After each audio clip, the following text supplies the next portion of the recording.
Shabbat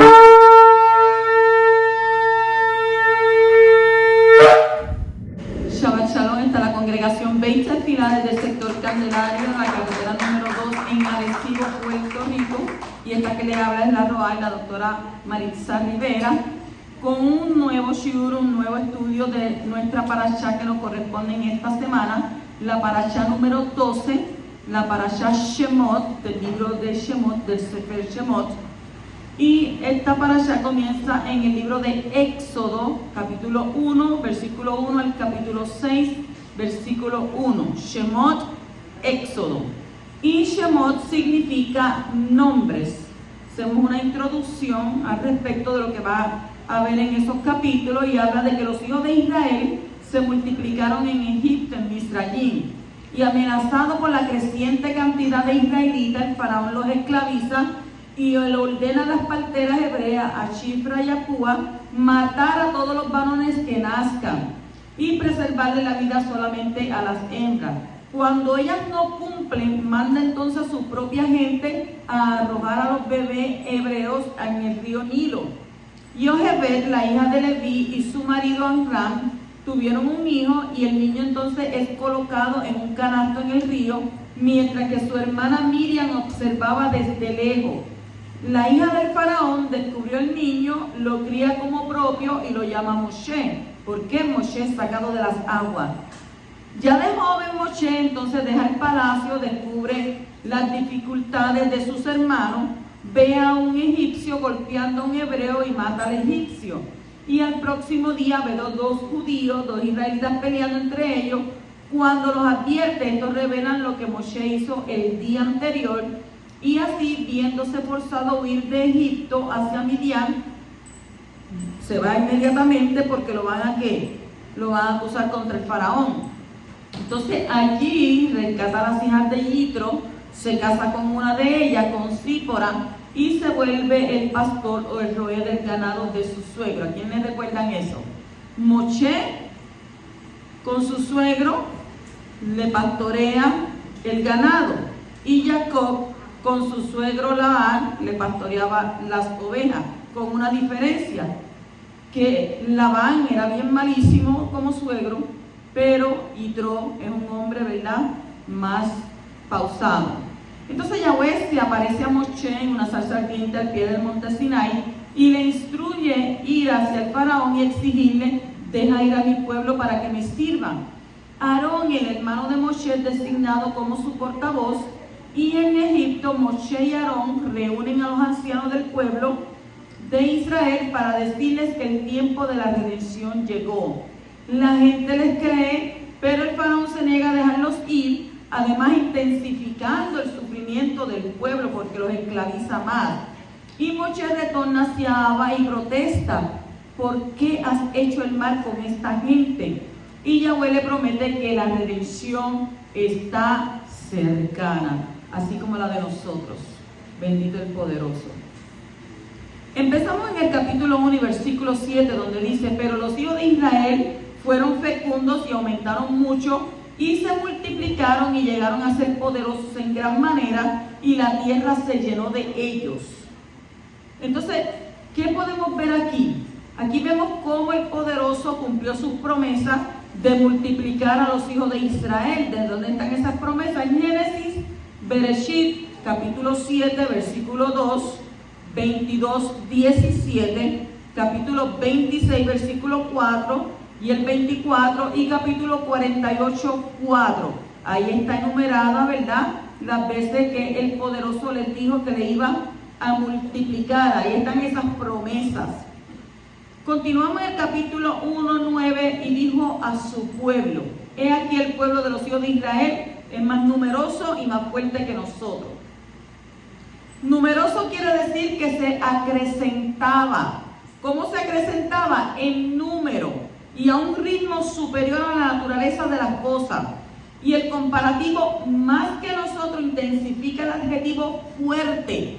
Lo que quiere decir en realidad es que los hijos de Israel eran más vigorosos, eran más robustos que los egipcios, siendo probable que los egipcios fueran débiles en su constitución física.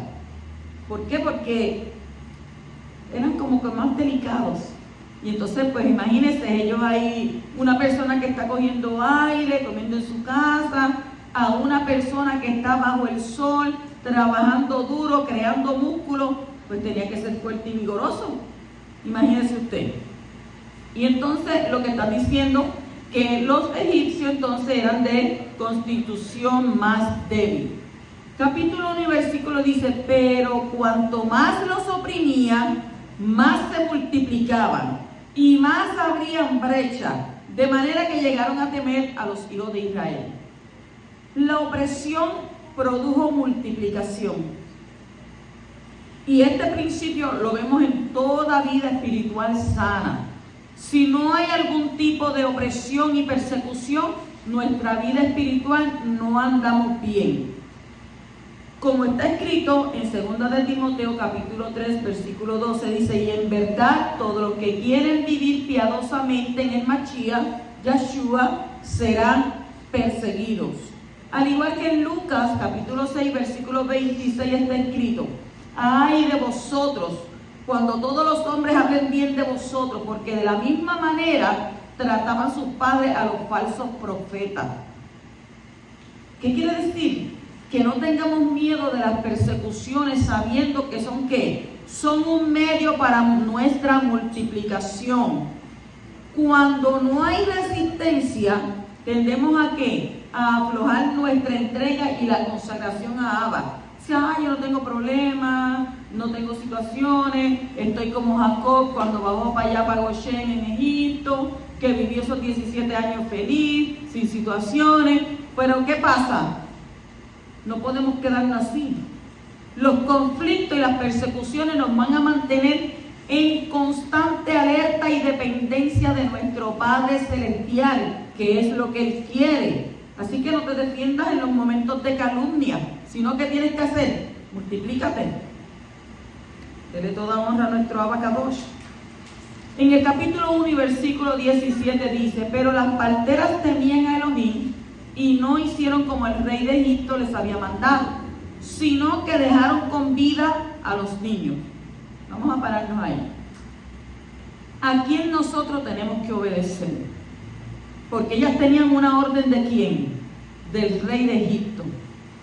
Toda autoridad que existe está puesta por el Todopoderoso. Y esto es uno de los 7 mandamientos que fueron dados a Noah y a sus hijos según Génesis capítulo 9 y versículo 6. Si uno está puesto dentro de un contexto donde hay una autoridad que no cumple con su función, no obedeciendo lo establecido por Abba, obligando a sus súbditos a quebrantar algunos de los mandamientos del Poderoso, no tiene la obligación de obedecer a la autoridad. Hay que obedecer ¿a quién? A Abacadosh, a nuestro Elohim. Hay que obedecerlo a Él más que a los hombres que están puestos como representantes del Todopoderoso en la tierra, según Hechos capítulo 4 versículo 19 y Hechos 5 29. Todo hombre debe temer y obedecer la autoridad que Abba puesto sobre él, sobre padres, sobre hermanos mayores, sobre maestros, sobre roegos rabinos y otros líderes espirituales, sobre policías, políticos, jueces, etcétera, según Primera de Pedro, Primera de Kefas, capítulo 2, versículo 13 al 15. El que se rebela contra las autoridades, se rebela contra el Todopoderoso. Lo dice Romanos, capítulo 13, versículo 1 al 7. Y hay que obedecer a las autoridades en todo lo que no vaya en contra de la Torá de nuestro Creador. Las parteras hebreas, ¿qué hicieron ellas? Se sometieron a la autoridad que Abba había puesto sobre ella, el rey de Egipto. Sin embargo, llegó un punto donde hubo un conflicto de autoridad y de principios. Y el rey de Egipto quería obligarlas a cometer asesinato con los hijos varones recién nacidos de los hebreos. Y esto es una violación del mandamiento de no asesinar. Así que por un lado, estaba el mandamiento de someterse a toda autoridad y por el otro el mandamiento de no asesinar. Entonces, las parteras estaban ahí, ¿qué hacemos? ¿Qué hacemos? Las parteras no podían cumplir los dos mandamientos. O cumplía uno y el otro lo que. ¿Qué pasaba con el otro? Faltaba ese. Pero entonces aquí, entre el principio de que si hay un conflicto entre dos mandamientos, uno tiene preferencia y no es necesario cumplir el otro. Escúcheme, para que después no diga, no, la roba Dios y yo puedo, este lo puedo quebrantar y este no. No estoy diciendo eso. En este caso de las parteras, ellas optaron por cumplir el mandamiento de no asesinar. ¿Por qué? Porque tiene preferencia sobre el mandamiento de obedecer autoridades. Acuérdense que preservar la vida está por encima de todo. Entonces, la razón por la que pudieron hacer esto era que tenían más temor ¿de quién? De nuestro Creador, que de la misma autoridad humana que Abba había puesto sobre ellas. Y esta actitud fue la más correcta que ellas tomaron, porque estas mujeres parteras, imagínense, cuando ella, oye, pero ustedes no están haciendo lo que yo les dije, y usted se imagina 2 parteras para esa multitud de gente, pues tiene una buena excusa. No sé, cuando ya yo voy, ya las mujeres ya han parido. Pero ¿cómo que ya parieron? No, pues que esas mujeres son unas mujeres robustas, unas mujeres fuertes, de constitución. No son como, qué vergüenza leer, no son como las egipcias. Entonces, cuando hay un conflicto de autoridad, el poderoso siempre está por encima. Las parteras fueron protegidas, fueron bendecidas por nuestro Creador por no obedecer un mandamiento ilegal del rey de Egipto. Así que nosotros tenemos que aprender de esta lección, que por encima de todo está preservar la vida, aunque sean personas, ¿verdad?, que estén puestas y sean autoridades. En el capítulo 1 y versículo 19 dice: respondieron las parteras a Faraón, lo que le dije, porque las mujeres hebreas no son como las egipcias, pues son robustas y dan a luz antes que la partera llegue a ella. Antes, ya ella había parido. Pues no podían decir que ella estaba muerta. Entonces, pregunto, ¿es permitido mentir para salvar vidas? Las parteras hebreas temieron al Todopoderoso más que al Faraón, y por eso no dieron muerte a los hijos varones hebreos que nacieron, según el mandato de ¿quién? Del rey de Egipto. Cuando el rey las llamó, les llamó la atención, contestaron algo que no estaba totalmente de acuerdo con la verdad. Entonces, ¿es permitido usar la verdad, usar la mentira para salvar vidas? La mentira consiste en palabras que tuercen la verdad. Y hay mucha gente que se dedica a la mentira. ¿Ve? Y cuando una persona dice una mentira aquí ahora, la tienes que sostener siempre. Porque va a llegar un momento en que esa situación se va a olvidar y tú vas a venir a decir otra cosa. Adiós, pero tú dijiste esto. Sí, pero no, eso era... No, pero es que tú estás diciendo esto y tú anteriormente dijiste aquello. Y con las mujeres tenga usted, varones, cuidado, porque nosotros no se nos olvida nada. Todo lo almacenamos en nuestra cabecita y el día menos esperado, cuando usted se crea ya confortable que salió de eso, pero tú dijiste esto y esto no es la realidad. Entonces, ¿qué? La mentira consiste en palabras que tuercen la verdad. Entonces, ¿era verdad que las mujeres hebreas eran robustas? El texto hebreo dice que eran animales, dando a entender que podían dar a luz como los animales, sin ayuda. Y estas mujeres dice que parían 4, 6 muchachos, montones. Entonces, daban a luz antes que las parteras llegaran a ella. ¿Eso era verdad? Pues es muy probable, ¿verdad?, que así hubiese sido. fueron solamente que en varios casos, especialmente dada la situación crítica en la cual el pueblo se encontraba. Y esto todo lo permite el poderoso, porque usted sabe que Él abre matriz y cierra matriz, dice la Escritura. Entonces también es cierto que las parteras asistían a las hebreas para dar a luz, según el versículo 17, pero parece que así no fue el caso siempre. De esa manera entonces podríamos entender que las palabras de las parteras constituían parte de la verdad. O sea, esto es una verdad a media. Entonces no dijeron toda la verdad al faraón para poder salvar sus vidas, y el Todopoderoso les honró por haber actuado de esa manera. Según la ley judía, en momentos muy críticos está permitido quebrantar la mayoría de los mandamientos con el fin de preservar, de salvar una vida. La halajá, que es la ley práctica judía, establece que está permitido quebrantar todos los mandamientos excepto 3. Ay, ya que yo me estaba gozando porque ahora tengo todos los mandamientos y voy a ir a buscarlos, pero no es así. Blasfemar, asesinar y adulterar. ¿Con el fin de qué? De salvar una vida. Entonces este principio se llama pikuach nefesh.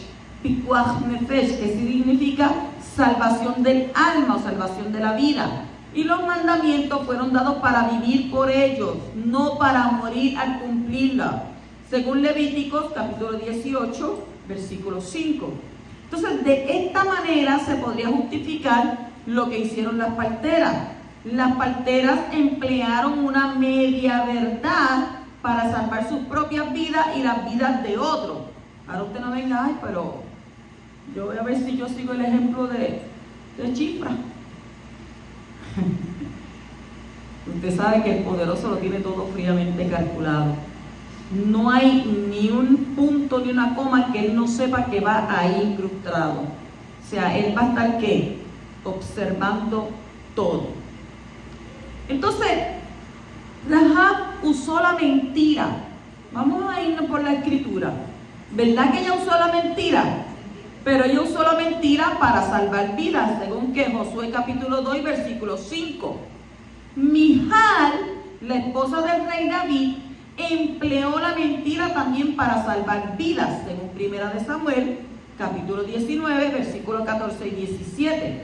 Y hay otros ejemplos en la vida del rey David cuando oculta la verdad o miente para salvar vidas. Primera de Samuel 21, 2, 3. Primera de Samuel 21, 2, el 13, el 27, 10 al 11. Capítulo 27, 10 al 11. Entonces debemos recordar el hecho de que el rey David era un hombre conforme al corazón de Abba, según dice Primera de Samuel capítulo 13 y versículo 14, que sabía que Abba desea la verdad en lo más íntimo, según el Salmo 51, 6, y que era muy consciente de que solo él habla la verdad en su corazón, que podrá entonces habitar en la presencia de nuestro Creador, como está escrito en el Salmo 15, 1 al 2, donde dice este Salmo de David: Adón, ¿quién habitará en tu santuario? ¿Quién morará en tu Kadosh monte? El que anda en integridad y obra justicia, que habla verdad en su corazón.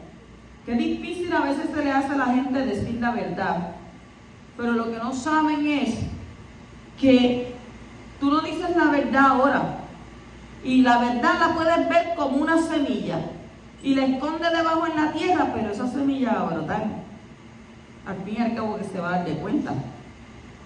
Entonces el Salmo 26:3 dice el mismo rey David: porque delante de mis ojos está tu misericordia y en tu verdad he andado.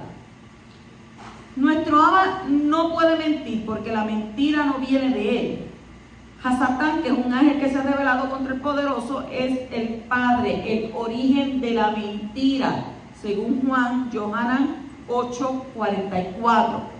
Los hijos de Abba no se asocian con la mentira Y si lo hacen en algún momento por yerro, se arrepienten para no ser juzgados junto con el padre de la mentira. Personalmente, estoy convencida de que no debemos emplear la mentira en ningún momento, por muy crítico que sea, ni siquiera para salvar vidas. Y en momentos límite hay otras maneras de hablar para no decir toda la verdad o para esconder verdades que puedan dañar e incluso o causar la muerte de alguien. Así que el Creador nos ayude a nunca mentir y que nos dé sabiduría para poder ocultar parte de la verdad cuando sea necesario para no causar daño a ninguna persona. Y no vengan con el cuento de que las mentiritas, una mentirita blanca. No hay mentira blanca, no hay mentira pasiva, no hay mentira liviana. No mentirás. No le estoy diciendo de que, sí, pero usted dijo que si había que salvar vidas, sí, pero usted busca la forma, usted busca la manera de que no tenga, ¿verdad?, que ir por ese lado. Tratar de ¿qué? De no mentir. Y mire que hay mucha gente hoy en día así. Se les sale, si se acuestan, se les salen las mentiras por la boca, acostados nada más. Así que el Espíritu de verdad, el Ruach HaKodesh, sea derramado sobre nosotros en abundancia y no nos permita, ¿verdad?, que caigamos en un momento de tener que mentir. Capítulo 1 y versículos 20 al 21 dice: y Elohim favoreció a las parteras, y el pueblo se multiplicó y llegó a ser muy poderoso. Y sucedió que por haber las parteras temido a Elohim, él prosperó sus familias. Yahweh honró a las parteras por haberle temido a él más que al rey de Egipto. Y ellas prefirieron que arriesgar sus vidas en este mundo que arriesgar sus vidas en el mundo venidero. Abba las prosperó. Ellas no dijeron toda la verdad porque preservaron la vida de esos niños. Usted sabe, nosotros podemos hablar eso, pero usted sabe lo que es usted verse frente a un bebé y tener que tirarlo a morir en un río o algo. Una cosa tan indefensa, pequeña, que depende de usted. Y usted iría, pues ella, ¿verdad?, ellas obedecieron más a Abba. En el capítulo 2 y versículo 2 dice: y la mujer concibió y dio a luz un hijo, y viendo que era hermoso, lo escondió por 3 meses. Imagínese usted, 3 meses.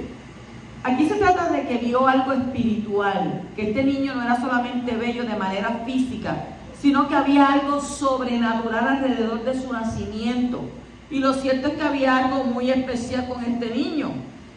La madre tomó la decisión de ocultarlo durante 3 meses, exponiendo ella también su propia vida para salvar a su hijo. Y esta obra fue tan importante que es mencionada en la lista de los héroes. ¿Cuántos saben que hay un libro de los héroes de la fe?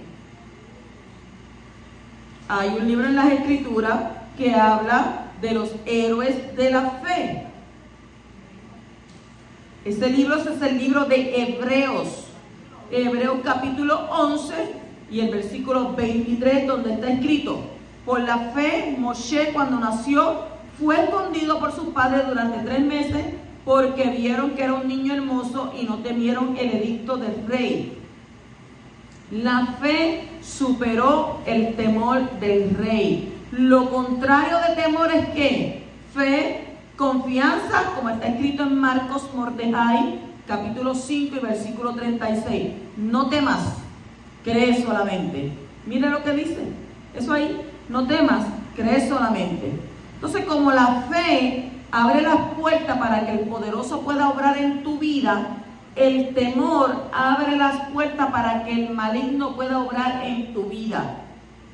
Cuando una persona tiene miedo, ve cosas donde no las hay, porque está temeroso. Y si nos fuéramos, ¿verdad?, a hablar con diagnóstico, y usted va al médico, a un psiquiatra, el médico le va a decir que usted es un esquizofrénico, porque usted está viendo cosas donde no las hay. Se está imaginando, está viendo. Eso es abrirle las puertas ¿a quién? Al enemigo. Pero cuando le abrimos las puertas al poderoso, no tememos, solamente creemos en Él, que eres el que nos defiende. Bendito el poderoso. Capítulo 2 y versículo 3 dice: pero no pudiendo ocultarlo por más tiempo, tomó una cestilla de junco y la calafateó con asfalto y brea. ¿Qué le hace recordar eso a usted? ¿Qué le hace recordar? El arca. Entonces puso al niño en ella y lo colocó entre los juncos a la orilla del río. Cesta en hebreo es teba y aparece en el Tanakh solamente en 2 oportunidades. La primera en el relato de ¿qué? Del diluvio, varias veces en el libro de Génesis, de Bereshit, y la segunda aquí en nuestro capítulo, cuando se relata la azarosa salvación de Moshe, quien escapa de la tiranía despótica de Faraón, que ordenó arrojar a las aguas del Nilo a todo niño hebreo recién nacido. Y en ambos casos se da la protección de Yahweh ante las aguas destructoras. Y cabe recalcar que en ambos casos la Teba aseguró la continuidad de la humanidad a través de Moshe, su conductor, portador de la palabra de Elohim, según Génesis, Bereshit, capítulo 6, versículo 14. Entonces, esta madre está ante un dilema muy difícil de resolver. Imagínese usted con esa belleza de bebé ahí.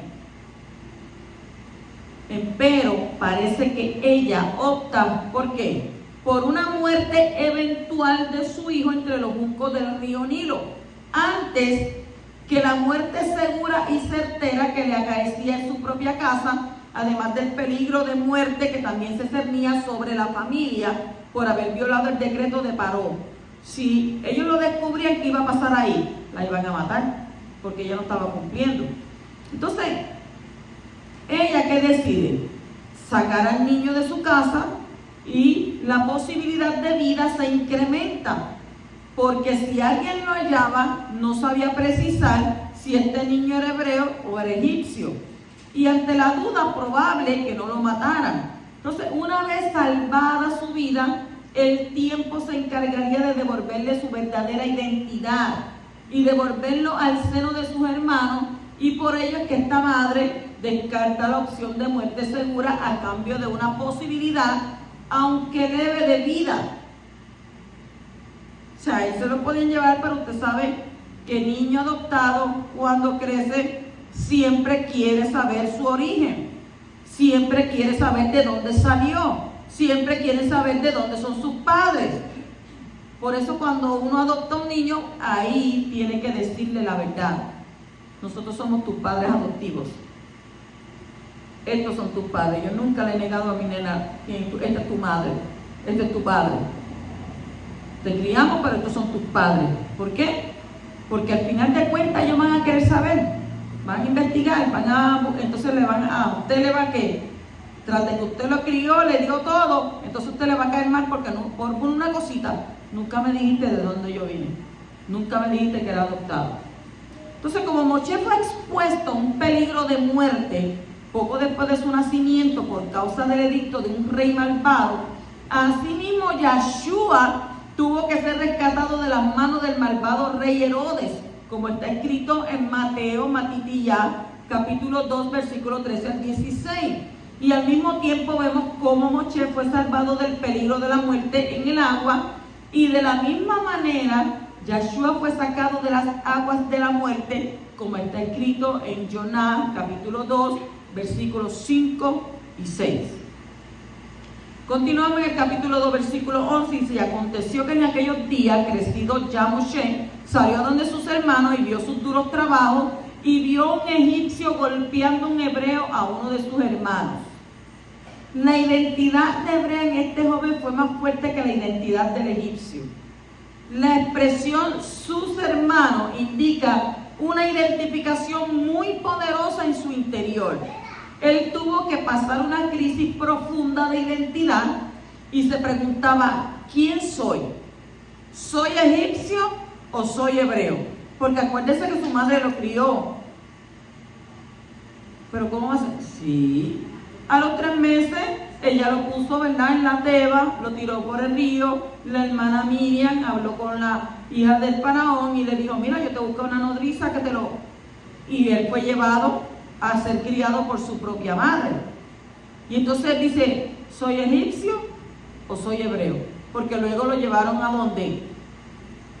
¿A dónde lo llevaron? Al castillo. ¿A dónde lo llevaron? A la casa de Faraón. Entonces finalmente tomó la decisión de ¿qué? De seguir su corazón y unirse con los hermanos de sangre. Y esta misma experiencia está teniendo aquellos que se han criado en el mundo gentil, pero tienen sangre ¿qué? Yahudí o una alma yahudí. Y en este tiempo están sintiendo el fuerte impulso de salir de donde se han criado y unirse con sus hermanos, los judíos. El hecho de salir del contorno gentil y unirse al pueblo hebreo es una de las obras de fe más grandes, según Hebreos capítulo 11, versículos 24-26, donde está escrito: por la fe Moshe, cuando era ya grande, rehusó ser llamado hijo de la hija del faraón, escogiendo antes ser ¿qué? Maltratado con el pueblo de Elohim, que gozar de los placeres temporales del pecado, considerando como mayores riquezas el oprobio del Mashiach que los tesoros de Egipto, porque tenía la mirada puesta en la recompensa. Entonces, ¿qué vemos aquí?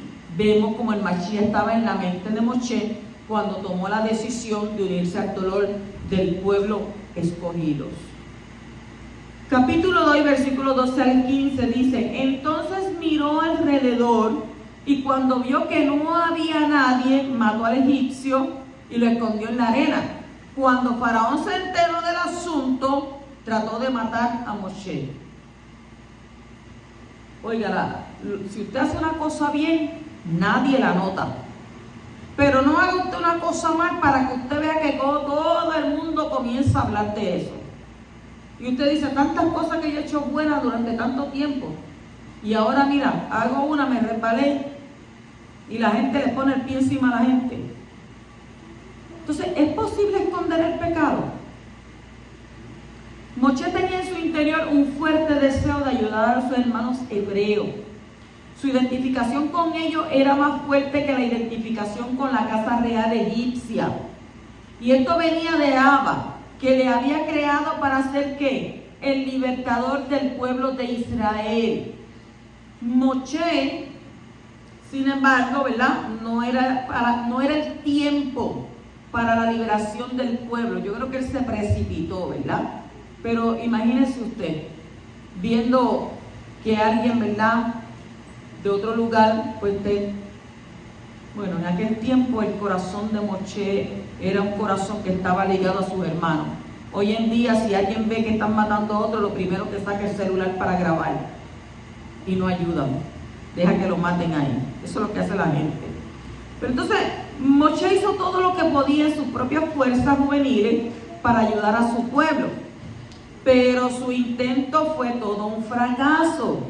En su ira mató a un egipcio y dicen que era el más manso de la tierra. Entonces ese no era el camino para liberar al pueblo, porque tenía que matar a todos los egipcios, porque entonces vieron los capataces, las autoridades sobre los otros, y que les daban ahí, los tenían aprisionados. Pues entonces tendrían que ir uno por uno a matarlos a todos, pero no se trataba de eso. Entonces, ¿eso qué? Eso fue un fracaso, eso que él intentó. Entonces, ese no era el camino para liberar al pueblo. Y el pueblo de Israel no le reconoció como su libertador, a pesar de que el poderoso le había llamado a hacerlo.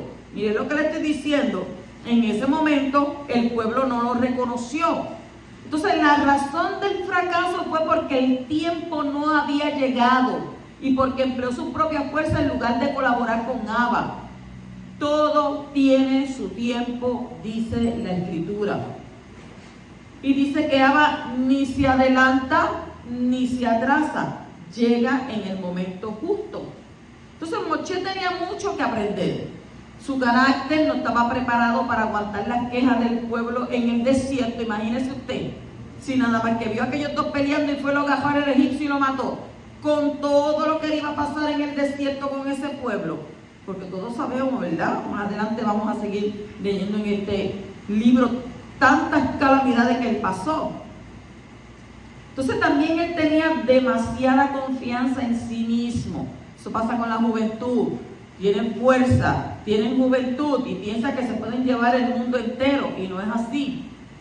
Él no había aprendido a caminar en el tiempo de Abba, ni a hacer las cosas junto con él, porque él tenía que unirse al poderoso. Entonces necesitaba muchos años de entrenamiento en el desierto para poder llegar a ser el libertador del pueblo de Israel. Entonces Moshe pensó que podía cometer un asesinato sin que otros se enteraran de lo que él había hecho. Entonces escondió el cadáver en la arena. ¿Se puede esconder el pecado? ¿Para cuánto tiempo se puede esconder? A lo mejor es posible esconder muchos pecados a los ojos de los hombres, pero no a los ojos de aquel que todo lo ve. Hasta los motivos del corazón, tarde o temprano, tendrán que salir a la luz todas las cosas que los hombres han escondido y todas las obras que han cometido en la oscuridad. La Escritura dice: no hay nada oculto que no haya de salir a la luz, porque todo está al descubierto delante de nuestro Abba. Y no hay nada oculto ante el tribunal celestial, delante del cual todos, absolutamente todos, un día tendremos que ir a dar cuenta. Y usted diga: no, pero es que lo que yo hice, Abba no se va a acordar, porque dice que lo tira al fondo del mar. Sí, claro, en lo que tú te...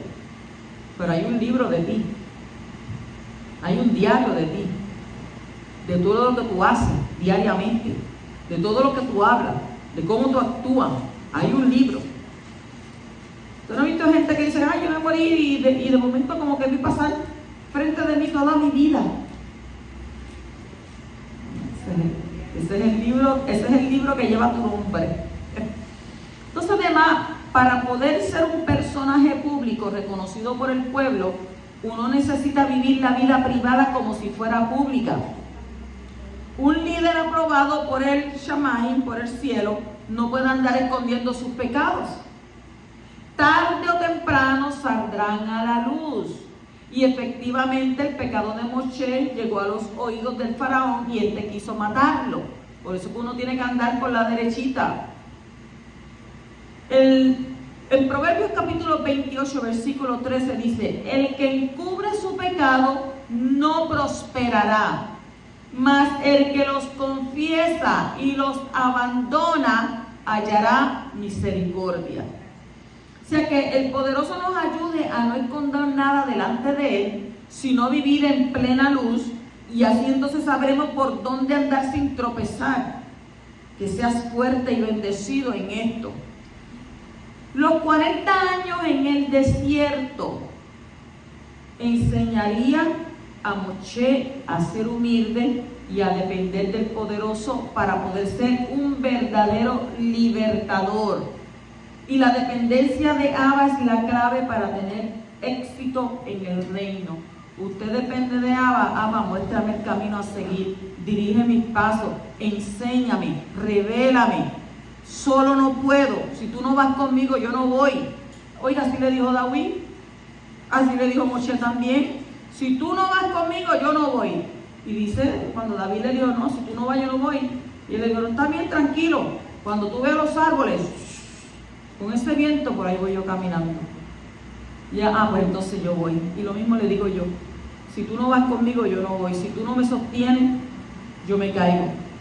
Porque somos seres humanos. Pero el hombre, viendo que somos seres humanos, tratan de idealizar al líder, a la persona, creyendo que es, bueno, pensarán que están más arriba, ¿no? Porque es que se tiene más fuerza de voluntad. Y no sabe usted que los más atacados son los líderes. ¿Por qué? Porque son la representación del poderoso. Son la representación de su palabra. Y por eso uno tiene que andar, mire. Pero la Escritura también nos dice que cuando venga la tentación, Él está con nosotros. ¿No?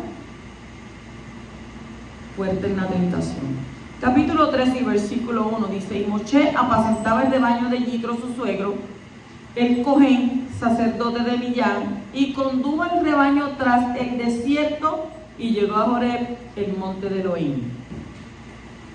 ¿Estás pasando por un desierto? ¿Cuántos están pasando por un desierto? Usted sabe que hay diferentes desiertos que el hombre puede experimentar. Desierto emocional, desierto económico, desierto corporal, desierto relacional, desierto familiar, desierto espiritual, etcétera, etcétera. Durante el caminar con el Creador, Él nos lleva al desierto varias veces. Y es posible que tengamos que estar en un desierto por largo tiempo, porque usted dice, tanto tiempo que yo llevo en esto y esto no cambia. Y el desierto puede ser muy profundo, muy caluroso, muy frío, muy rocoso, con serpientes y escorpiones y otras fieras peligrosas. Pero lo importante es saber que el trato en el desierto es algo positivo. Si sabemos reaccionar correctamente en el desierto, no vamos a morir allá, sino ser llevado a algo muy bueno, porque nuestro Padre Celestial que nos lleva al desierto tiene grandes propósitos para nosotros. Lamentablemente muchas personas mueren en el desierto. La razón por la que no aguantan la presión del desierto es porque no han aprendido a poner su confianza en el Creador en medio del desierto. Y en lugar de someterse a su trato, se rebelan contra Él. ¿Cómo? Con queja, con pelea con las autoridades que le ha puesto sobre ellos. Ah, este tiene la culpa, aquel otro tiene la culpa. Entonces, nos damos de cuenta que Yeshua fue llevado al desierto por el Espíritu, pero también fue llevado por el Espíritu, ¿verdad? En el desierto no es lo mismo ser llevado al desierto que ser llevado en el desierto. Como yo le dije, Yeshua fue llevado al desierto por el Espíritu, pero también fue llevado por el Espíritu en el desierto. Entonces, el que es llevado por el Espíritu en el desierto va a salir de él con triunfo, según Mateo, Matitillá, capítulo 4, versículo 1, Lucas 4, 1, 14. La mejor generación de la historia de Israel es la que salió del desierto. Y el libro de Yehoshua, Josué, nos enseña el mejor momento de la historia de Israel. No hubo apenas rebeldía en el pueblo. En Shemot, ¿cuánta rebeldía hubo? Pero con Josué apenas hubo rebeldía. Entonces, Yehoshua no tuvo que sufrir como Moshe, con un pueblo rebelde que se quejaba en todo momento. Todo era un problema, todo era una situación, no había de qué forma complacerlo. Si le daban maná querían carne, si le daban carne querían agua, si no le daban esto, que añoraban las cosas que habían dejado en Egipto. Entonces, el desierto había hecho su efecto en la vida de la generación que se crió allí, y esa generación fue capaz de conquistar la tierra prometida. ¿Para qué? Para que nosotros podamos conquistar la tierra prometida también, tendremos que pasar por el desierto. El desierto es un lugar muy importante en el trato del Poderoso con nosotros. Si logramos aprender la lección en el desierto, vamos a llegar a algo muy bueno, algo muy hermoso, algo muy valioso, más allá del desierto. Entonces las Escrituras, ¿qué nos enseñan? Las Escrituras enseñan que el desierto es un lugar de tratamiento. Y de paso, ¿para qué? Para ser tentado, para ser humillado con el fin de aprender a depender de nuestro Padre y así poder llegar a algo mejor. Ah, que aquel me dice esto, que aquel me dice aquello, que aquel me dice otro, que si ya me tiene hasta aquí, que eso es Abba, permitiéndolo. ¿Pero por qué Abba permite eso? Porque te quiere moldear. Entonces, el desierto es un lugar de encuentro entre Yahweh y el hombre, y entre hombre y hombre. El desierto es un lugar donde el Poderoso quiere que el hombre le sirva con sacrificios y alabanzas. Entonces, no debemos asombrarnos cuando el Ruach, el Espíritu Santo, el Ruach HaKodesh, nos lleva al desierto. ¿Para qué? Para ser probados y tentados por el enemigo. Cuando estás en el desierto, no pienses que algo extraño te está pasando. Cuando estás en el desierto, no pienses que Yahweh te ha abandonado. Cuando estás en el desierto, no pienses que eres demasiado malo. Cuando estás en el desierto, no pienses que las cosas te están yendo mal. Cuando estás en el desierto, no pienses que los demás te han fallado. Cuando estás en el desierto, no pienses que las cosas eran mejor antes. Cuando estás en el desierto, ten por seguro que es un lugar necesario para todos los hijos de Abba. Entonces, cuando estás en el desierto, ten por seguro que Yahweh está contigo. Cuando estás en el desierto, ten por seguro que Él está transformando tu carácter. Cuando estás en el desierto, ten por seguro que las cosas te están yendo bien. Y cuando estás en el desierto, ten por seguro que hay personas que te aman. Cuando estás en el desierto, ten por seguro que hay sanidad para tu cuerpo. Cuando estás en el desierto, ten por seguro que el Creador te está llevando a un nivel más alto. Cuando estás en el desierto, ten por seguro que no vas a estar allí para siempre, sino que el mismo desierto te va a llevar a un lugar maravilloso, más allá del desierto, donde tendrás una revelación mayor del esplendor del poderoso. Así que nuestro Creador nos ayude a no caer en el desierto, sino a atravesarlo y llegar a la meta. O sea, no estacionarnos. Porque ese desierto es ¿para qué? Para ascender. Vamos escalando montaña, ¿verdad? Para eso es que nos quiere Abba cuando nos mete ahí al desierto. Continuamos en el capítulo 3, versículo 2, y dice: se le apareció el Malach de Yahweh en una llama de fuego en medio de una zarza, y Moshe miró, y aquí la zarza ardía en fuego y la zarza no se consumía. El Creador se manifiesta en la tierra por medio de sus Malach. Muchas veces estos seres maravillosos se manifiestan como llamas de fuego, como está escrito en el libro de Hebreos capítulo 1 y versículo 7. Si usted no cree en los ángeles, usted está mal, porque sí tiene ángeles. ¿Qué dice? Y de los ángeles dice: el que hace a sus ángeles espíritu y a sus ministros llamas de fuego. Los que le sirven a Yahweh tienen que estar ardiendo. Yahweh no es un Elohim de muertos, sino de vivos. Y la vida necesita fuego para existir. Y por esto los sacrificios delante del poderoso se dan por medio del fuego, con vino fuerte que es algo que arde, según el libro de Números, capítulo 28, versículo 7. Nuestra entrega a nuestro poderoso es por medio del fuego, como está escrito en Romanos, capítulo 12, versículo 11. No seáis perezosos en lo que requiere diligencia, ferviente en espíritu, sirviéndole al Creador. Entonces aprendemos dos cosas de este arbusto que ardía en una llama de fuego sin ser consumido. Nuestro servicio al Creador no puede ser hecho por medio de nuestra propia inspiración, nuestro propio fuego. Ese fuego nos consume, como está escrito en el libro de Ezequiel, capítulo 28, versículo 18, donde dice: por la multitud de tus iniquidades, por la injusticia de tu comercio, profanaste tu santuario. Y yo he sacado fuego de en medio de ti que te ha consumido, y te he reducido a ceniza sobre la tierra a los ojos de todos los que te miran. La inspiración del hombre es un fuego que le consume. Pero cuando viene la inspiración del poderoso, no nos consumimos. Y es importante que nuestro servicio al poderoso sea con la aportación de su fuego, no con el nuestro, que es un fuego extraño que nos mata. Como está escrito en donde, en el libro de Números, capítulo 26, versículo 61, donde dice: pero Nadab y Abiú murieron cuando ofrecieron fuego extraño delante de Yahweh. Lo otro que aprendemos de este fenómeno maravilloso es que el pueblo de Israel ha pasado por una opresión muy grande en Egipto.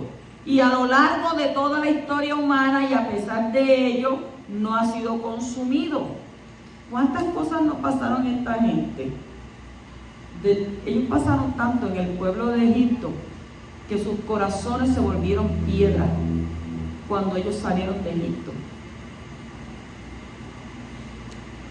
Llevaban unos corazones de piedra, unos corazones sin sentimientos. Y ahí en medio del desierto era que Abba iba a quitar ese corazón de piedra y darle un corazón de carne, como está escrito en la Torá. Dame un nuevo corazón. ¿Un corazón para qué? Para adorarte. Continúa en el capítulo 3, versículo 5, dice: entonces él dijo, no te acerques aquí, quítate el calzado de los pies, porque el lugar donde estás parado es tierra Kadosh. Cualquier pastor roe de ganado menor que va por el desierto en el Oriente Medio, cubre su cabeza para protegerse del sol y los vientos. Cuando el poderoso se manifestó a Moshe, él no le pidió descubrir su cabeza, sino que quitar sus botas. No eran sandalias, porque necesitaba algo más fuerte para proteger sus pies en ese terreno. Entonces, ¿qué él le dijo? Quítate ¿qué? El calzado. No le dijo quítate el talí, quítate el calzado. Capítulo 3, versículo 6 dice: y añadió: yo soy el Elohim de tu padre, el Elohim de Abraham, el Elohim de Isaac, el Elohim de Jacob. Entonces Moshe cubrió su rostro porque tenía temor de mirar a Elohim. Las escrituras enseñan que delante del Creador no es costumbre descubrir la cabeza, sino más bien cubrirse para reverenciarle y protegerse de la tremenda luz que hay en la esplendorosidad de su presencia. Y eso lo vemos más adelante cuando él estuvo en la presencia de Abba, como él bajó de ese monte. Así que los que sirven a Abba Kadosh en el ministerio de Melquisedec deben también cubrir sus cabezas en señal de respeto al poderoso. ¿Según qué? Segunda de Samuel, capítulo 15, versículo 30, y Primera de Reyes, Melahim, capítulo 19 y versículo 13. En el capítulo 3, 9 al 10 dice: y ahora he aquí el clamor de los hijos de Israel ha llegado hasta mí, y además he visto la opresión con que los egipcios los oprimen. Ahora pues ven y te enviaré a Faraón para que saque a mi pueblo y los hijos de Israel de Egipto. Oiga, ¿usted cree que el clamor suyo no llega al trono del poderoso? Su clamor, su dolor, cuando sale del corazón. Claro, porque ahí Abba le está diciendo: el clamor de los hijos de Israel ha llegado hasta mí, pues el tuyo también llega hasta él. Entonces Yahweh revela a Moshe su gran compasión por el pueblo oprimido. Moshe tenía que conocer a un Elohim que muestra compasión, que conocía los sentimientos del pueblo, que se preocupaba por su situación y que era consciente de su sufrimiento. Si un líder no tiene la compasión del poderoso por su pueblo, nunca será capaz de tener éxito en el reino. Y esto fue lo primero que Moshe tenía que aprender en este encuentro divino. Esta revelación del poderoso compasivo está íntimamente relacionada con el nombre de Yahweh. Según el segundo nivel de interpretación, remes, alegórico, podemos decir que Egipto representa el sistema maligno del mundo actual. El faraón representa al Satán, que gobierna en este mundo de maldad. Y la esclavitud representa la situación del hombre bajo el pecado. Entonces, estos son los tres enemigos más importantes del hombre. ¿Cuáles son? El mundo, el Satán y el pecado. Entonces, el último es el más peligroso y conduce a la muerte. Moshe recibe la misión de sacar al pueblo de estas tres cosas de Egipto, de la influencia del faraón y de la esclavitud. Y de la misma manera el Mashiach ha recibido la misión de sacar al pueblo de Israel del sistema de este mundo, de la influencia del Satán y del poder del Yetzer Hará, la inclinación al mal dentro del hombre, que le va a llevar ¿a dónde? A la muerte. Pero qué bueno, porque la Escritura dice que un corazón contrito y humillado, Él no lo desprecia. En el capítulo 3, versículo 11 dice: pero Moshe dijo a Elohim: ¿y quién soy yo para ir a Faraón y sacar a los hijos de Israel de Egipto? Oiga, si Yahweh te llama, es porque Yahweh te va a qué. Si Él te llama, Él te va a qué. Va a respaldarte. Y él perdió muchas cosas por haber dicho eso. ¿Quién soy yo para ir al faraón y sacar a los hijos de Israel de Egipto? Hay tanta gente que se desvalora. Hay tanta gente que piensa, yo no soy nada, yo un plebeyo, una triste esto, aquello. No. Abba te ve a ti como la niña de sus ojos. Te ve como algo valioso, como que él te creó, que te cogió desde antes de la fundación del mundo y te dijo, mío eres tú. ¿Cómo tú te vas a desvalorizar? O sea, Moshe ya había perdido ese orgullo y esa soberanía juvenil que tenía la primera vez cuando intentó liberar a los israelitas de la esclavitud. Usted sabe que él estaba fuerte. Entonces, ahora se había ido al otro extremo, menospreciándose a sí mismo. Y esta es la primera objeción que presenta ante el llamado divino. Y en total rehúsa obedecer. ¿Sabe cuántas veces? 5 veces. Y al final, la ira de Abba se revela contra él. ¿Por qué? Porque humildad no es decir que uno no puede o no sirve. Humildad es someterse a la voluntad del Creador y hacer su voluntad, incluso si eso va a producir exaltación, como está escrito en el libro de Filipenses, capítulo 2, 8 y 9. Se humilló a sí mismo, haciéndose obediente hasta la muerte y muerte de madero, por lo cual Elohim también le exaltó a lo sumo. O sea, no te consideres que no sirves. No te consideres y no digas, yo no puedo. Porque todo dice, todo lo podemos en el Mashiach que nos fortalece. Y no digas, yo no sirvo. Porque si Abba es el que te llama, ¿cómo va a ser posible que tú digas, no, yo no sirvo para hacer eso? ¿Cómo tú lo sabes si ni siquiera lo has empezado a hacer? Nadie nace aprendiendo. Todo en el trayecto, en el tiempo, es que ¿qué? Uno lo aprende. En el capítulo 3, versículo 12 dice, y él dijo, ciertamente yo estaré contigo, y la señal para ti de que soy yo el que te he enviado será esta. Cuando hayas sacado al pueblo de Egipto, serviréis a Elohim en este monte. La pregunta fue, ¿quién soy yo? La respuesta es, yo estaré contigo. Entonces Moshe tenía que aprender que las cosas no se hacen a la manera propia.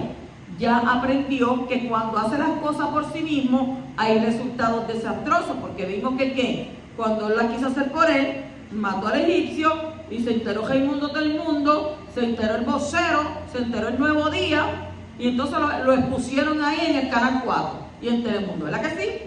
Entonces no se veía no se veía capaz en sí mismo de sacar a los hijos de Israel de Egipto. Pero no fue lo que el Eterno, el Poderoso quiso. No pensaba que Moshe lo iba a hacer solo. Él iba a estar con él. Entonces las cosas salen bien al hacerlas junto con nuestro Creador. Moshe tenía que aprender una total dependencia de Abba y no confiar en sí mismo. Yo no confío ni en mi sombra porque es capaz de traicionarme, porque cuando se va el sol no la veo. Ni en mi sombra confío. Tenemos que depender y creer en nuestro Abba Kadosh. Entonces la dependencia de Abba es uno de los secretos más grandes en el reino.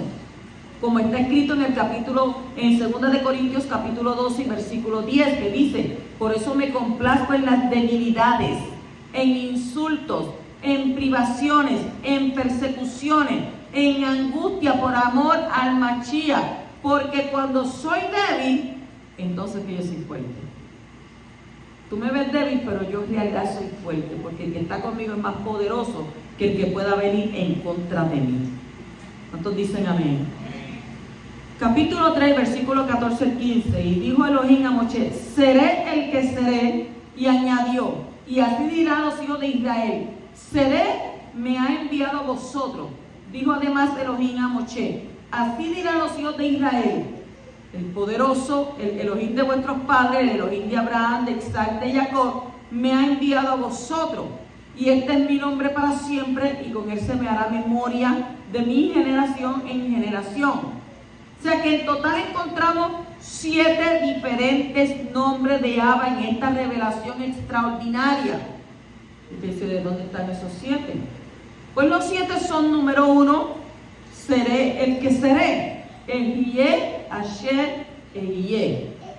Número 2 es seré, que es Yeh, forma abreviada del primero. Número 3, el poderoso. ¿Quién es el poderoso? Yod-Hei Vav-Hei. Número 4, el Elohim de vuestros padres. 5, el Elohim de Abraham. 6, el Elohim de Isaac. Y 7, el Elohim de Jacob. O sea, el Targum de Jerusalén tradujo el versículo 14 de esta manera: y la palabra del Creador dijo a Moshe: Yo soy el que dijo al mundo, sé, y fue, y en el futuro le diré, sé y será. Y él dijo: Así dirás a los hijos de Israel: Yo soy, me ha enviado a vosotros. Entonces, el Midrash dice: yo no soy llamado por ningún nombre permanente. Mi nombre varía de acuerdo con el modo en que mis acciones son percibidas por el hombre. Y Abba explicó: cuando yo me siento en juicio, yo libro guerra contra los malvados. Yo soy llamado ¿qué? Sebaot, Elohim de los ejércitos. Cuando suspendo el castigo de un pecador, soy calificado como ¿qué? El Shaddai. Cuando yo soy misericordioso, me represento como el Yod-Hei Vav-Hei, como el Shem, con su nombre.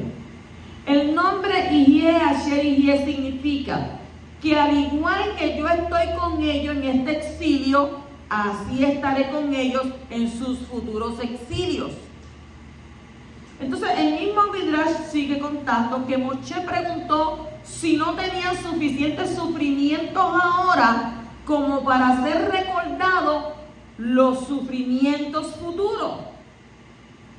Yahweh le contesta que este nombre solo se le fue revelado a él como su líder, pero a los hijos de Israel solo le debe mencionar el nombre Yeh. Estaré o seré. ¿Para qué? Para que sepan que yo estaré con ellos en esta aflicción. ¿En qué sencillo es? Entender. Él va a estar contigo en tu aflicción. Yeh, Asher y Yeh. Continúa el capítulo 3, versículo 16. Dice: Ve y reúne a los ancianos de Israel y diles: Yahweh, el Elohim de vuestros padres, el Elohim de Abraham, de Isaac y de Jacob, se me ha aparecido diciendo: ciertamente os he visitado y he visto lo que se os ha hecho en Egipto. Entonces vemos claramente cómo Moshe pronunció el nombre del poderoso ante los hijos de Israel. Incluso lo hizo ante el faraón, según el capítulo 5, 1 y 2 y el 17. Como Moshe dio a conocer el nombre de Yahweh, el pueblo de Israel, así el Mashiach Yahshua dio a conocer el nombre del Padre a sus discípulos, como está escrito en Yohanan, capítulo 17, versículos 6 y 26, que dice: he manifestado tu nombre a los hombres que del mundo me diste. Eran tuyos y me los diste, y han guardado tu palabra. Y yo les he dado a conocer tu nombre, y lo daré a conocer para que el amor con que me amaste esté en ellos y yo en ellos. Qué poderoso, ¿verdad? Capítulo 3, versículo 18 dice: y ellos escucharán tu voz, y tú irás con los ancianos de Israel al rey de Egipto, y le diréis: Yahweh, el Elohim de los hebreos, nos ha salido al encuentro. Ahora pues permite que vayamos 3 días de camino al desierto, 3, para ofrecer sacrificios al poderoso, nuestro Elohim. Aquí se presenta el poderoso como el Elohim de los hebreos, y es la primera vez que aparece esta expresión en la escritura, la palabra los hebreos, Ha-Ibrim, y aparece 14 veces en el Humash, en el Pentateuco, de manera común y una vez de manera diferente. Y las 4 primeras veces son estas. Número 1, Génesis, Bereshit, capítulo 40, versículo 15. ¿En qué? En relación con la tierra de Israel. Número 2, Génesis, capítulo 43, versículo 32. En relación con la comida. En Shemot, en Éxodo capítulo 2, versículo 6, en relación con el pueblo. Y en Éxodo, Shemot, capítulo 3, versículo 18, en relación con el poderoso, con el eterno, con Adonai, con Shaddai, como usted le mencione.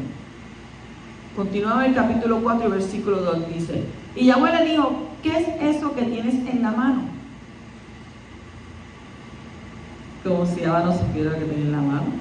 ¿Qué es eso que tienes en la mano? Y él le respondió, una vara.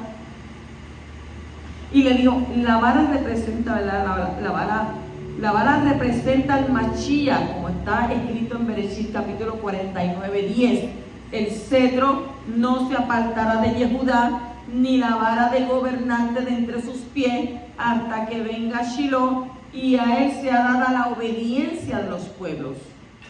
En Números 24, 17 también dice, lo veo, pero no ahora. Lo contemplo, pero no cerca. Una estrella saldrá de Jacob y un cetro se levantará de Israel, que aplastará la frente de Moab y derrumbará a todos los hijos de Shet.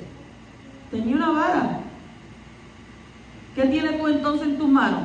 Moshe tenía una vara. ¿Y tú qué tienes? Ahora voy, tengo aquí un celular, es un iPod, que eso olvide. Es un iPod número 15, lo último. Eso es lo que yo tengo. Y si buscáramos en ese iPod, así por buscar, ¿verdad? Encontraríamos tan siquiera una Torá. El poderoso tenga misericordia, que cuando Él chequee nuestros celulares no encuentre cosas negativas. Porque Abba chequea los celulares. ¿Cómo va a ser que Abba chequea los celulares? Hasta ahí se mete Él. Hasta los celulares. Si andas con mentiras o andas con cosas que no son de agradable ante los ojos de Abba, todo va a salir a la luz. Todo va a salir al descubierto. Capítulo 4 y versículo 3. Ay, Roaya, me metió miedo con eso. Eso no es miedo. Ten temor reverente a Abba. Vuestro sí sea sí, vuestro no sea no. Sí de seguirlo a Él y no de no seguir. Porque dice la Escritura que tú no puedes andar tibio. O estás caliente o estás frío. Porque tibio te vomita. Entonces, cuando usted dijo sí, voy a seguir a Abba, voy a seguir los caminos, voy a obedecer al Señor Yeshua, usted estaba diciendo que sí.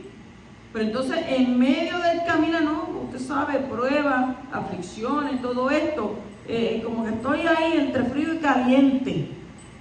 No, porque nadie se bebe nada, o te bebe un vaso de agua fría, o te la bebe caliente. Eso de tibio, eso no existe así. Por eso Abba dice sí o no. ¿Me aceptas o no me aceptas? ¿Vive con mis preceptos, con mis mandamientos, con mis estatutos, o te va para el lado oscuro? Porque aquí no hay un lado medio. Está el lado oscuro y está el lado de la luz. Está la bendición y está la maldición. Entonces, está la vida y está la muerte. ¿Qué escogemos?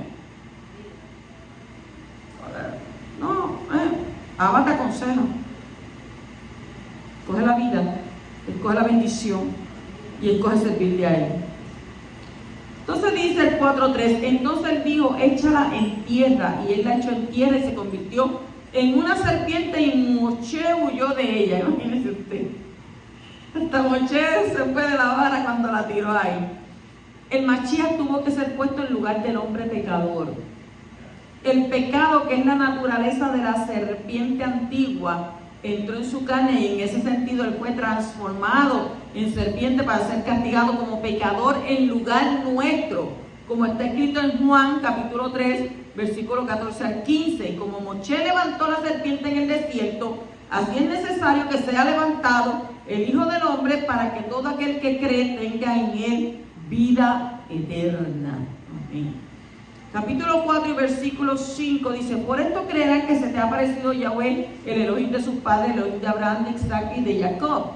Como Moshe fue enviado a los hijos de Israel con señales sobrenaturales, así también Yahshua el Mashiach.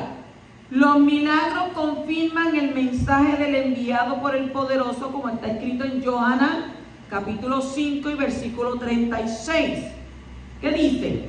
Pero el testimonio que yo tengo es mayor que el de Yohanan, porque las obras que el Padre me ha dado para llevar a cabo, las mismas obras que yo hago, dan testimonio de mí. ¿De qué? De que el Padre me ha enviado. Capítulo 4 y versículo 6 al 7. Usted no se desanime, estamos estudiando Torah.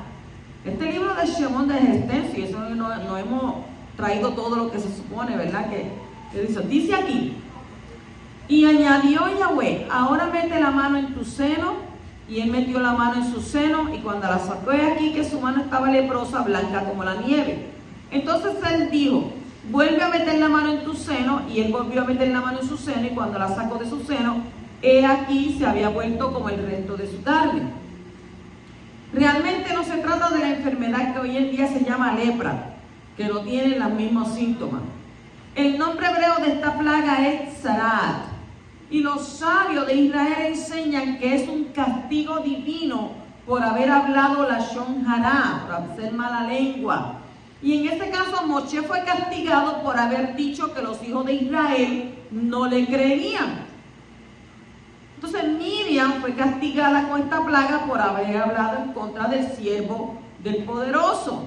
O sea que la mano de Moshe representa al Mashiach, que está en el seno del Padre, como está escrito en Yohanan, capítulo 1, versículo 18. Nadie ha visto jamás a Elohim, el unigénito Hijo que está en el seno del Padre, Él le ha dado a conocer. Continuamos en el capítulo 4, 8. Y acontecerá que si no te creen y obedecen el testimonio de la primera señal, creerán el testimonio de la segunda señal. O sea que la primera vez cuando vino el Mashiach, la mayoría de los yahudinos le creyeron, pero lo van a hacer en la segunda venida. Capítulo 4 y versículo 9 dice: y sucederá que si todavía no creen estas dos señales, ni escuchan tu voz, entonces sacarás agua del río y la derramarás sobre la tierra seca, y el agua que saques del río se convertirá en sangre sobre la tierra seca. El que no cree en las dos señales que el Padre ha dado acerca del Mashiach y resiste a Yahshua en su segunda venida, va a sufrir la muerte y su sangre será derramada sobre la tierra, según el libro de Revelación, capítulo 19, versículo 19 al 21. Y en relación con la segunda venida del Mashiach, las naciones gentiles representadas por el agua vendrán sobre la tierra de Israel, representadas por la tierra seca, y allí morirán, se convertirán en sangre, según que el libro de Yehezkel, Ezequiel capítulo 38, 39, Isaías, Yeshayá 61, 1 al 4 y Revelación 14, 18 al 20. El capítulo 4 dice: ahora pues ve y yo estaré con tu boca y te enseñaré lo que has de hablar. De la misma manera, el Mashiach Yahshua no habló nada en sí mismo, solo lo que el Padre le ponía en su boca, como está escrito en Devarim, capítulo 18, 18, que dice: un profeta como tú levantaré de entre tus hermanos y pondré mis palabras en su boca, y él les hablará de todo lo que yo le mande. Y en Yohanan 12:49 también dice: porque yo no he hablado por mi propia cuenta, sino que el Padre mismo que me ha enviado me ha dado mandamiento sobre lo que he de decir y lo que he de hablar. En el capítulo 4:16 dice: además él hablará por ti al pueblo, y él te servirá como boca, y tú serás para él como Elohim. Moshe recibió la función de ser Elohim, juez supremo con máxima autoridad. La palabra hebrea Elohim no es un nombre personal del Creador, sino una función, un título. Él no se llama Elohim. Elohim en español es Dios, sino que él es un Elohim. Y un hombre puede obtener varios cargos. Para esto aquí. tener varias funciones. Puede ser abogado, puede ser padre, puede ser amigo, puede ser presidente. Y todos estos títulos son funciones, pero ninguno de ellos es un nombre personal. El nombre personal de alguien no es lo mismo que la función que ejerce. Por tanto, en Éxodo capítulo 4, versículo 16, la forma plural Elohim está empleada sobre un hombre que representa al Todopoderoso en la tierra, según Éxodo 21, 22, 22, 8 al 9.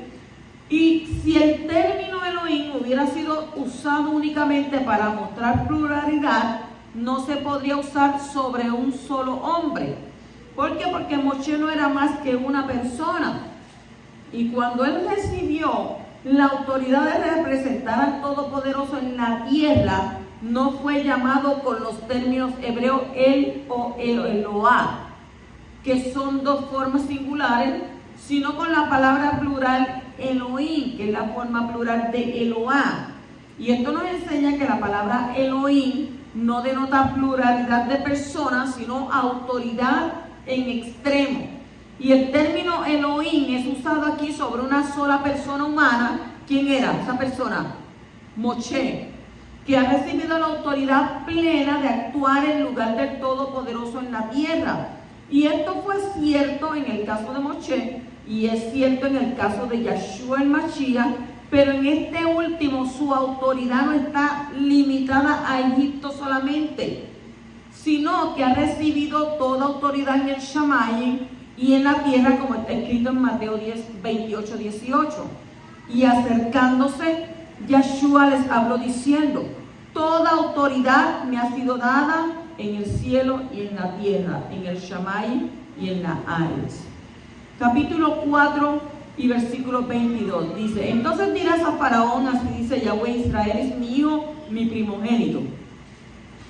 Ser primogénito no significa ser el primer nacido, sino también puede denotar grandeza. Salmo 89, 27. Israel es la más joven de las naciones de la tierra que fueron formadas en Génesis, en Bereshit 10. Y aún así Israel ejerce como primogénito de las naciones la función de recibir la doble herencia del Padre, de ser Cohen y de gobernar.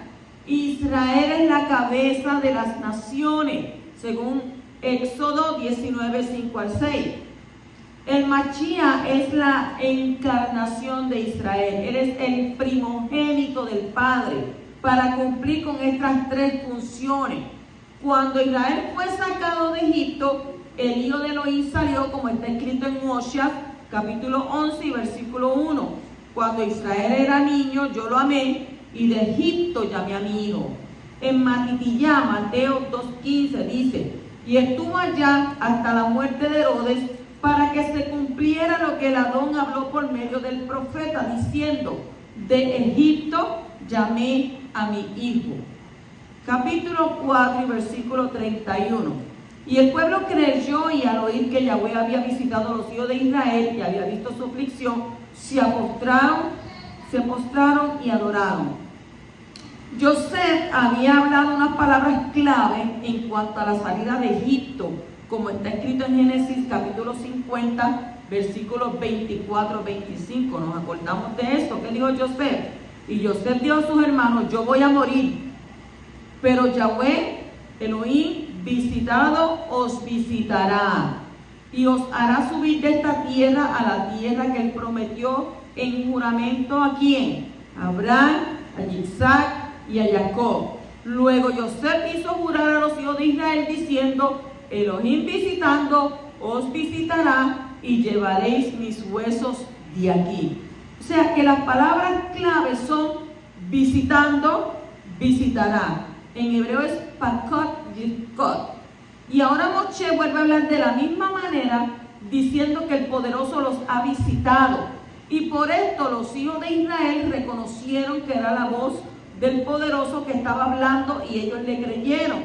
La primera vez cuando aparece la palabra visitar, que es en Génesis, Bereshit 21:1, donde habla de que el poderoso visitó a quién, a Sara, para causar el milagro del nacimiento sobrenatural del Hijo de la promesa, de la misma manera ha venido ahora para producir algo que para los hombres es imposible: la salida de los hijos de Israel de Egipto.